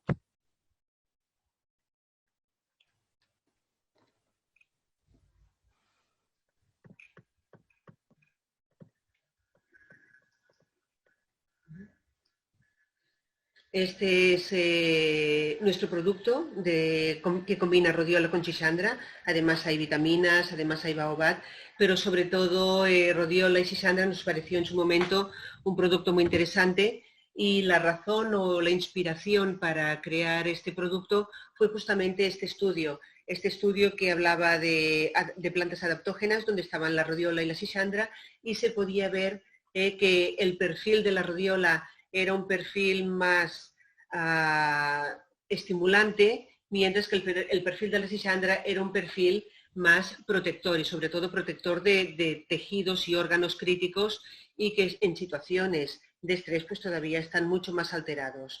Por lo tanto, en base a esto nosotros establecimos este producto con unas dosis que se ajustan a las que pues, justamente marcaban en este estudio, ¿no? ¿Qué utilidad principal podemos encontrar para mí, sobre todo a nivel práctico, con el uso de la rodiola y con el uso de la sisandra? Pues para mí, sobre todo, sí que lo podemos utilizar preventivamente, como veíamos, pero para mí tiene más una función post-COVID en aquellas personas que lo han padecido y muchas de ellas, de forma mayoritaria, hay un estado de astenia, un estado de agotamiento físico y mental importantísimo, multiplicado en mucho más a lo que sucede cuando uno sufre una gripe, para que nos podamos hacer una idea, y con una duración mucho más extensa. Hay personas que lo han pasado hace un par de meses y todavía mantienen este estado de astenia. Entonces creemos que en esta situación pues una combinación de rodiola con sisandra con una tonificación física y mental, donde además haces una protección de todo lo que es los órganos que pudieran estar afectados por una situación de estrés. Pensar que estas personas han pasado por una situación de estrés importantísimo. Creemos que se ajusta muchísimo a tratar esta situación, y pensar que cuando estas personas han pasado el COVID, bien sea en su casa o bien sea que ya salen del hospital, pues se encuentran un poco desamparadas en esta situación porque pocas soluciones se les ofrecen. Os devuelvo la visión. Sí, hay una pregunta sobre las dosis de vitamina D en niños. Ajá. La vitamina D en criaturas, en principio, con tema huesos, las CDR para adultos es de 200 y, si no recuerdo mal, algo así como la mitad en criaturas. Debería consultar quizá un poquito más directamente este dato si la persona quiere escribirme, pero yo en principio diría que las CDR para adultos es de 200 unidades internacionales, 5 microgramos. Y creo que en criaturas sería del orden de la mitad, pero si me quiere escribir lo confirmaré. No dispongo de este dato tan específico para criaturas ahora en este momento. Sí. De todos modos, si me permitís una Sí. opinión, y como decías antes, continuando con la vitamina D, es muy difícil establecer qué dosis necesita una persona. Es decir, aquí se establece una dosis estándar, pero en realidad si una persona se pone pues con la cabeza y con un poquito los brazos descubiertos, pues un cuartito de hora, en un día que no sea hibernal, es decir, que haya una intensidad lumínica medio alta, ya eso ya nos está ofreciendo, dicen, un mínimo de unas 200 unidades.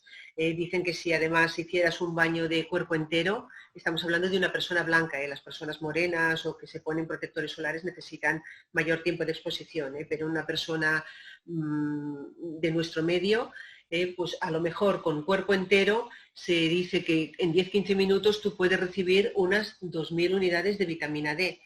Por lo tanto, al final, en realidad, ¿qué cantidad de vitamina D necesitamos? Variará mucho en función de tu exposición solar, en función de tu dieta, en función de tus depósitos. Lo que sí me parece interesante observar es que sí, las cantidades mínimas son 200, como estamos comentando, pero para poder mantener unos niveles mínimos de 30 nanogramos mililitro, que son a partir de los cuales el sistema defensivo está protegido, esto se correspondría a una ingesta de unas 1000 unidades internacionales al día, que es justo lo que comentaba antes el profesor Ser con respecto al producto al cual hacíamos referencia. Para Enrique, ¿qué le parece la alcalinidad, la clorofila, el pH? Alcalinidad, clorofila, pH, magnífico, importante tenerlo muy presente. Alcalinidad, clorofila, pH, sobre todo los medios ácidos, llaman también a procesos proinfectivos, también los excesivamente alcalinos. Siempre hay que buscar la homeostasis y, por lo tanto, nosotros disponemos ahí en el laboratorio de una clorela, de una espirulina de altísima calidad, y creo que está muy bien. Siempre sabéis que podemos tener los testigos de acidez y alcalinidad urinarios, que se pueden comprar en cualquier farmacia. Son unos testigos que nos permiten ir verificando de una forma base, no solamente en la consulta de nuestro terapeuta, y sin duda alguna es uno de los factores, como el de oxidorreducción, como el de la microbiota, como factores en relación a pues un poco todo lo que sería vitaminas y minerales en las cantidades suficientes, etcétera, etcétera. Todos estos factores deben ser tenidos en cuenta y de alguna manera deben ser equilibrados, y nosotros tenemos algunos preparados de gran interés. Una pregunta, a los bebés de 1 año, ¿qué les podemos dar? ¿DHA, EPA en biberón sería buena opción? El DHA en principio, si la leche es materna, el mejor DHA es el que proviene de alguna manera de la leche materna, y no, a no ser que hubiera una alteración específica, no hay por qué suplementar. Y en su caso, ahí el pediatra debería jugar un papel muy específico. En niños tan pequeños, yo no me atrevería a hacer una prescripción directa. Bueno, aquí hay varias preguntas que un poco apuntan a lo mismo. Para un cuarto trimestre que puede ser complicado, pues cómo nos prepararíamos, como preventivos que tomaríamos, un poco así genéricas, sobre cómo podríamos un poco mejorar eso, la prevención. Sin duda alguna, en este sentido, un multinutriente del orden del que habíamos comentado y que disponemos como el vitaminas Biocomplex Multivitamin, de base para el hombre de la vida moderna, algo que le complemente. Las estrellas son la vitamina C, la vitamina D, el zinc, y en todo caso, cuando llegan los fríos, podemos hacer una prevención con equinacia, algún elemento de pero digamos D, C, zinc, junto con multivitamina, ahí esos son los elementos preventivos para mí con gran interés. No sé si Carmen quisiera añadir alguna otra cosa. No, si te parece, enseño los productos porque estás haciendo referencia a ellos. Yo creo que vale más una imagen que 1000 palabras.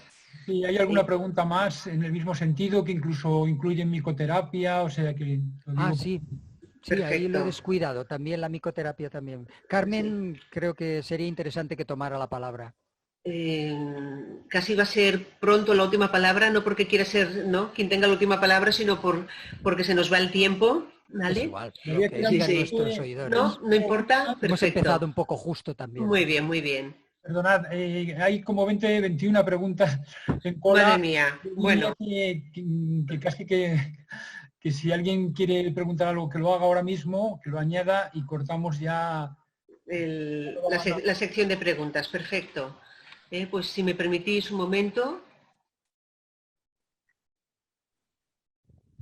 Este sería el jarabe Equinaflor Forte. Yo el tema de equinacia también lo añadiría, y no solo en la época de frío. En este caso el coronavirus sabemos que es más proclive en tiempo de frío, pero también es verdad que un aumento de la temperatura sí que disminuye su difusión, pero no tanto como quisiéramos. Por lo tanto, hemos de seguir haciendo una prevención en verano y ya no digamos en invierno. Por lo tanto, y tal como hemos comentado antes, la equinacia tiene una acción sensible tanto a nivel de inmunidad innata como a nivel de inmunidad adquirida, sobre todo estimulando todo lo que es la fracción TH1 de linfocitos, etcétera, y yo creo que por tanto resulta de interés entrar en prevención. Para mí, el producto más adecuado para hacer la prevención sería Equinaflor Forte. Equinaflor Forte, veis aquí la composición. No se está viendo, Carmen, no se está viendo la pantalla. ¿No se está viendo? Disculpar. Pues vuelvo de nuevo a intentar compartir.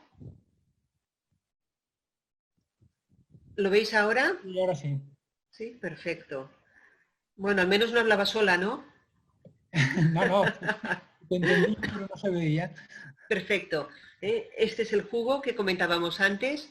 Por la parte que respecta a la equinacia, y también lo estábamos comentando con Enrique en su momento, la forma de jugo es la idónea. Idónea porque es la forma original de uso de los indios americanos, que fueron los que primeros la utilizaron y cogían la planta entera y de ella extraían un jugo que consigue la presencia de todos los principios activos. Al final es una orquesta de principios activos los que ejercen esta acción defensiva y además antiinflamatoria, que estos dos conceptos son muy interesantes.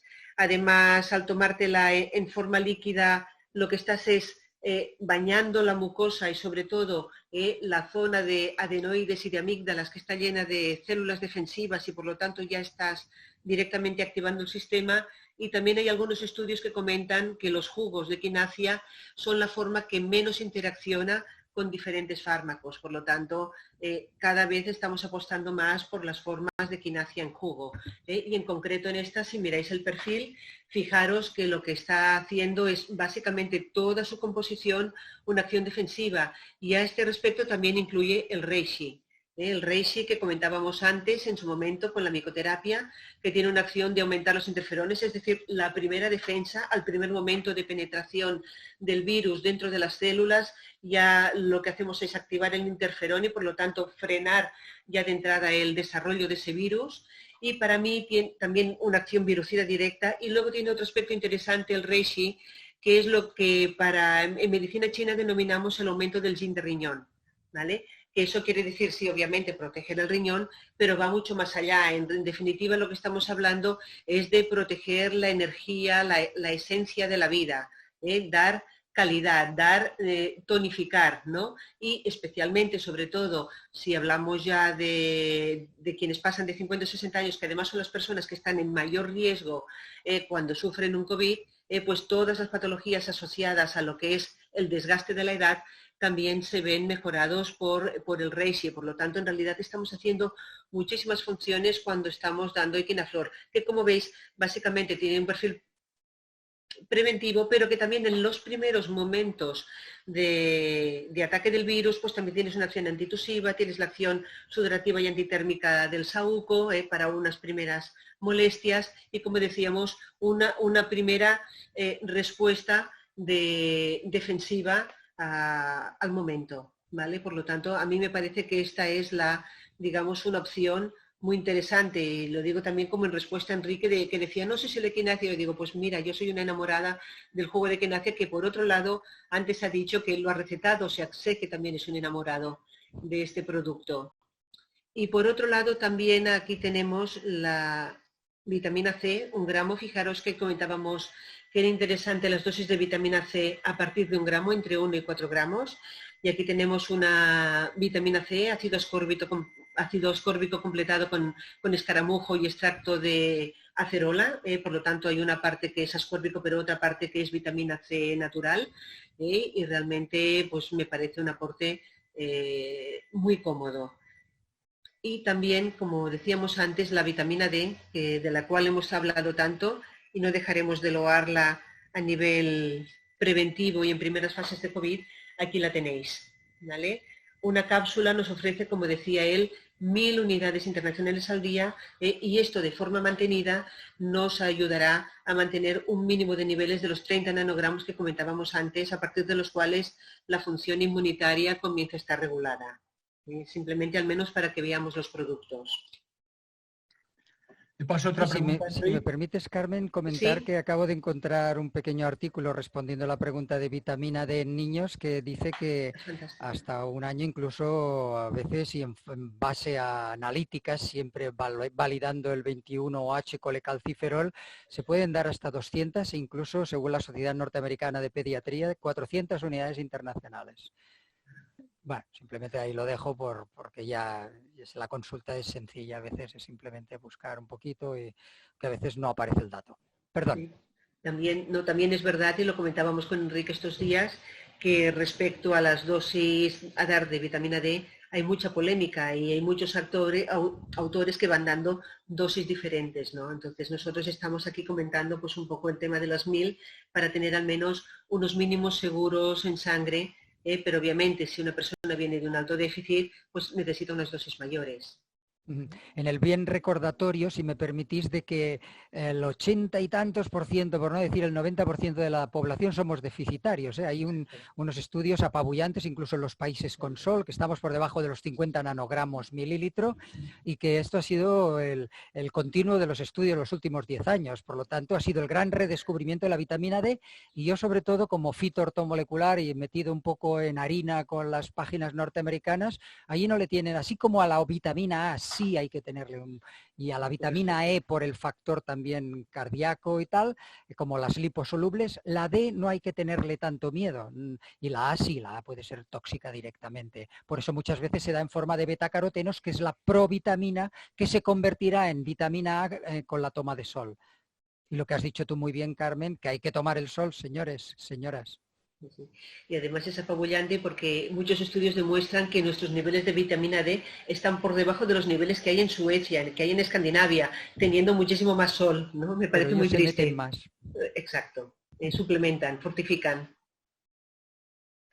Te paso otra pregunta, Enrique. En tratamientos médicos tradicionales se habla de que el uso de esteroides podría ralentizar el aclaramiento del virus. ¿La rodiola no tiene un efecto precursor de los mismos y no podría ser contraproducente?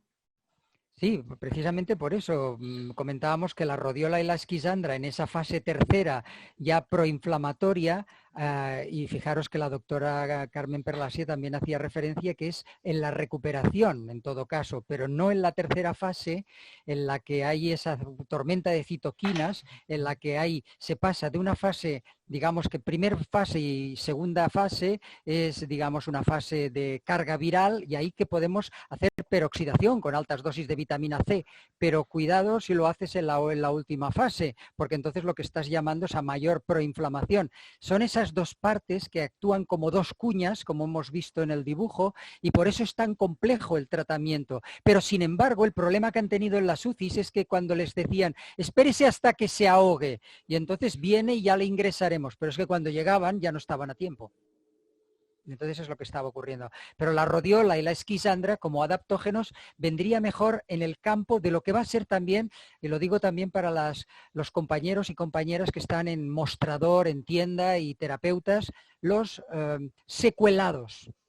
Hay un grupo de médicos, entre ellos el doctor Criado en Argentina, que en un foro, que además es un hombre de una predicativo importantísimo, un internista muy famoso en Buenos Aires, hablaba de los secuelados, el paciente secuelado, el que sale del SARS-CoV-2 con problemas de fibrosis, problemas pulmonares, de corazón, graves, importantísimos, en los que vamos a tener que trabajar con aspectos como eso, los adaptógenos, probablemente enzimoterapia, se me ocurre a mí, omegas a dosis altas, trabajo probablemente, si me apuráis, a lo mejor habrá que estudiar el ozono y la vitamina C endovenosa, cuando hay estos problemas de proagregación y de fibrosis grave. El paciente secuelado va a ser uno de los campos, queridos amigos, también de trabajo en los próximos meses. Empecemos a trabajar también en eso, porque vamos a tener ahí una tarea también ardua, importante y ardua, sinceramente. Fijaros que cuando os presentaba Energía DAP os daba como primera indicación el post-COVID, la astenia y el agotamiento post-COVID. Y por la parte que refiere a los corticoides, sí que es verdad que hay estudios que hablan de que el uso de corticoides favorece la viremia, pero siempre estamos hablando de corticoides que se dan a nivel intrahospitalario a niveles muy altos. Y de hecho, aún así, se ve que son más las ventajas que los inconvenientes cuando el estado inflamatorio es muy alto, y se permiten 2 o 3 pulsos de corticoides en fases muy avanzadas, cuando ya estamos con un síndrome de distrés respiratorio agudo. Una pregunta sobre un paciente con disgeusia, un paciente joven de 20 años, y preguntan qué dosis de zinc o de si hay alguna otra recomendación. Sí, las dosis de zinc en estos casos irían del orden de casi de 3 tomas de 25 miligramos por día. Se podría ensayar también el factor oligoterapia, también creo que disponemos de oligoterapia, tanto en dosis ponderales como en dosis también oligoterapéuticas. Puede jugar, incluso había por ahí un zinc que era de absorción endonasal, que pudiera jugar un cierto papel. Si se va preguntando, creo que en internet o en farmacias se puede verificar, pero esto queda dentro del campo de criterio naturista, nos queda un poco más alejado.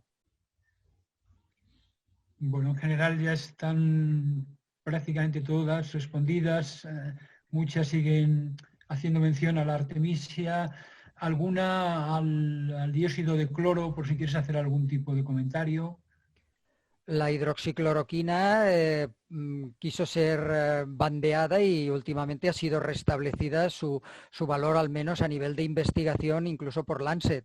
Por lo tanto, habrá que sencillamente esperar y comprender y ver qué pasa ahí. Ya esto nos lo dirá el tiempo y nos lo dirá los próximos meses. La hidroxicloroquina, ya digo, contra la malaria, y personas que iban a África se la tomaban a dosis altas como prevención. Desde el punto de vista de criterio naturista, yo volvería a la idea de que un sistema inmunitario competente no tiene por qué sucumbir a ningún tipo de virus. Muy bien, pues hemos llegado un poco al final. Si quieres, Carmen... Permíteme un añadido. Mientras la artemisa no ha sido utilizada tradicionalmente en culturas que no han tenido acceso a la cloroquina, ¿vale? Ha sido, digamos, cultura tribal con buenos resultados y luego se vio, pues eso, su relación con la cloroquina. En el momento no hemos visto nosotros estudios realizados con artemisa annua y COVID. Y por lo tanto, pues no nos permitimos su recomendación. También en el momento que se habla de la hidroxicloroquina y de la cloroquina se habla también a unas determinadas dosis para ser eficaces. Otro tema es el debate que hay sobre la eficacia o no de la cloroquina y las retracciones en The Lancet, ¿no? Pero sería muy difícil establecer también unas dosis de artemisa annua como consejo y por lo tanto pues preferimos no considerarla. No lo hemos incluido en esta presentación, entre otras razones por esto. Pues como decía, hemos llegado un poco al final. Por mi parte, dar las gracias a todos los asistentes, darte las gracias muy especialmente a ti, Enric, por habernos acompañado, por haber inaugurado este ciclo, haber sufrido un poco con nosotros, pues eso, todos los problemillas de los comienzos. Y te paso la palabra, Carmen, por si quieres un poco presentar el evento de la semana que viene. Sí. Bueno, primero agradecer a los asistentes su permanencia en el evento. Gracias por seguir con nosotros. Muchas gracias. Gracias también a Enric por su colaboración, no solo en la presentación de hoy, sino con él llevamos más de un mes, ¿no? Preparando eventos, hablando, en fin, ha sido un placer y esperemos que no sea la última colaboración porque queda mucho por decir, ¿verdad, Enric? Muchas cosas de las que hablar. De todos modos, la semana que viene, el próximo miércoles a las 4 de la tarde, sí vamos a tener una cita con otro ponente que es Emilio Blanco, muy conocido por muchos de la casa como un gran etnobotánico, y la charla que él nos va a presentar se titulará Etnobotánica y fitoterapia del saber popular al conocimiento científico. Nos hará un paseo antropológico y etnobotánico interesantísimo, donde partiremos de los orígenes de la fitoterapia, de su evolución, el saber popular, las diferentes presentaciones, hasta llegar a la galénica moderna y las presentaciones últimas que hay en el mercado, teniendo pues toda la parte de principios activos de farmacognosia como hilo conductor y por tanto como elemento que lo único que hace es verificar que la eficacia se ha mantenido a lo largo de los tiempos. Entonces os invitamos, es como Enric también, un ponente muy ameno, con una cultura igual que Enric vastísima y por tanto venid, yo creo que tenéis mucho a aprender y sobre todo mucho a disfrutar. Y con esto vamos a dar por cerrada la reunión, nos hemos pasado ampliamente de la hora, a nosotros no nos ha importado y espero que a vosotros tampoco. Muchas gracias. Gracias a todos y todas.